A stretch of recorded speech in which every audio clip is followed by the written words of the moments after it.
Do you want to get into GOAT format, but you're not sure where to begin? These are 5 decks that I highly recommend for beginners, since they're easy to learn, fun to play, but also you can win games while you master GOAT format itself. Why is this even important? It's because as new players get to play this format, it's important for them to enjoy while learning some of the key mechanics and interactions. And I'll cover a brief breakdown of 5 decks that you may be interested in depending on what you want to play. And of course, I've made more in-depth deck guides for you to dive into each one. And some things to consider what makes a deck good for beginners are simplicity versus complexity, the adaptability aspect, and of course, the most important thing is player style. We're starting off strong with Chaos Turbo. It's a deck that is more mid-range control, where you're able to utilize chaos monsters alongside with strong flip effect monsters. This is really a battle of attrition in terms of card advantage and maintaining the board state. This deck consistently has options to special summoning thanks to Lackluster Soldier Envoy at the beginning, but also Chaos Sorcerer,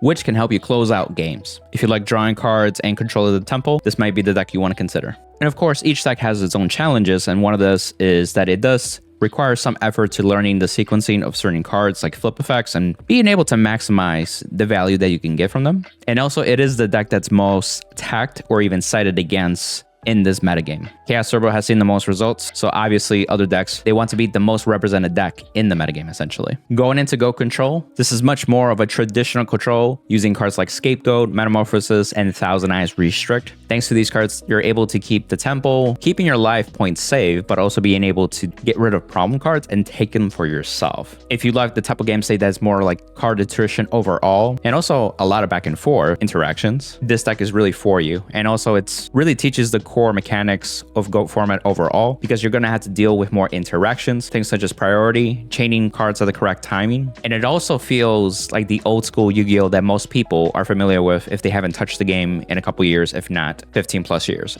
A potential challenge that you may encounter is that it's a lot more matchup dependent, and it takes a lot of effort to also learn some card interactions. A good one is when to use Book of Moon, because it could actually avoid cards such as Mirror Force or even Ring of Destruction, but also Snatch Steal to an extent, and also Thousand Eyes Restrict. So like all these interactions that you need to learn along the way. And thus it requires the most patience typically. The next deck we have is the Warrior deck. It's more of an aggro based deck that you can just summon monsters and start beating down your opponent and applying that pressure. Reinforcements of the Army is a great search card that you're able to tutor essentially cards that you need in the moment. So if you need cards that get over defense position monsters, you can always look for Grandmaster Ninja Sasuke or Mystic Swordsman level 2. You need to get rid of big threats, then you may want to consider Exile Force, etc. Thanks to this card, it essentially makes the deck also feel like it has a toolbox for whatever game state that you need to address. It's a really good deck for beginners to pick up pretty easily because it is straightforward with simple attack-based strategies, while also having your spells and traps really have some destructive power behind them, such as Sakurta Armor, Mirror Force, and Solemn Judgment, and so on. You'll often search for the monster that you need in that game state, and that'll make you feel clever for being 1 or 2 steps ahead of your opponent. One of the challenges that you may face with the Warrior deck is that it can't last a long game, especially if you're out of your warriors and don't have access to your revival cards. Not to mention cards like Chinso and also Royal Decree that actually negates your traps. Warriors typically run a lot more traps than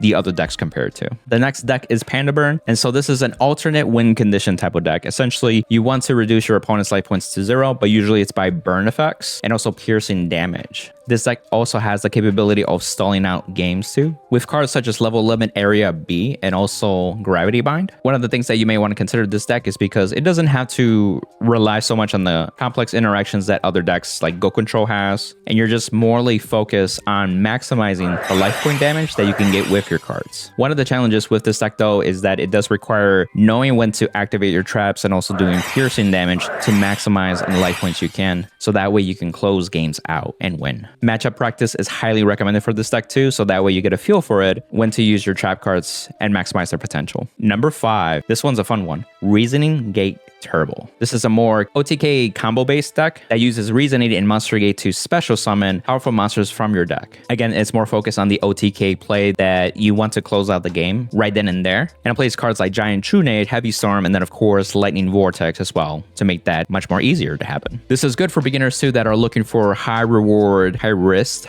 type of plays. This teaches players how to really utilize their combo pieces together, and sometimes you need to hold back playing cards a turn or two to be able to pop off on that actual turn where you do close out the game itself. And once you get that combo to actually pop off for yourself, it feels really good actually. One of the challenges that you may face with this deck is the RNG factor. Again, monster gain and reasoning are going to special summon random monsters essentially from your deck, so you're not guaranteed exactly what monster you'll get. The deck also can have some trouble with aggro decks sometimes, especially if you don't have the pieces for like a number of turns. You need a certain amount of life points too, especially for cards such as like Dimension Fusion that cost life points to do. And even cards like Delinquent Duel also can rip combo pieces from your hand before you get a chance to actually pop off. How do you pick the best deck for you? So here's a little bit of a personality quiz on you. If you like controlling the game state, you may want to pick Chaos Turbo or Goat Control. If you prefer fast and aggressive, you may want to go with Warriors. If you like winning in unconventional ways or alternate win conditions, then Panda Burn might be your option. Do you enjoy explosive, high-risk reward type of plays? Then Reasoning Gate Turbo might be up your alley. Now that you've seen these decks at a very high level, I recommend checking out my deck guides that go much more in-depth. It's the ultimate beginner's breakdown, essentially. Some of them even show off combo plays, so you get a good idea on how to play the deck yourself. Also, feel free to check out Final Saga's Oracle cards. They're really cool, especially if you want that nostalgic factor for old school Yu-Gi-Oh! I even play, for fun, some of the Oracles in my GOAT format decks with my friends too as well. And in the comments, let me know if there's any decks that you would recommend too, especially if you're already into GOAT format, or maybe some decks that you'd like me to cover in the future. And of course, like and subscribe. I will continue to do GOAT format, especially more deck guides as well. And I'll see you on the next one. Bye!